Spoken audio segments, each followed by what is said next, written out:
National Weather Service in Lincoln has issued a severe thunderstorm warning for central Champaign County in east central Illinois until 9:45 a.m. Central Daylight Time. At 9 a.m. Central Daylight Time, a severe thunderstorm was located 20 miles west of Champaign or 12 miles east of Clinton, moving east at 45 miles per hour. This is a destructive storm for Champaign and Urbana. Hazard, 90 miles per hour wind gusts and ping-pong-sized hail.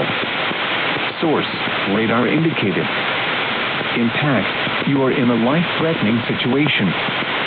Flying debris may be deadly to those caught without shelter. Mobile homes will be heavily damaged or destroyed. Homes and businesses will have substantial roof and window damage.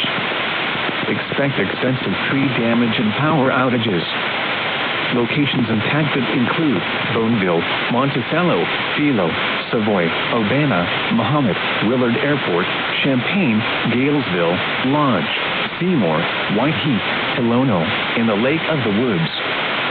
This is an extremely dangerous situation with tornado-like wind speeds expected. Mobile homes and high-profile vehicles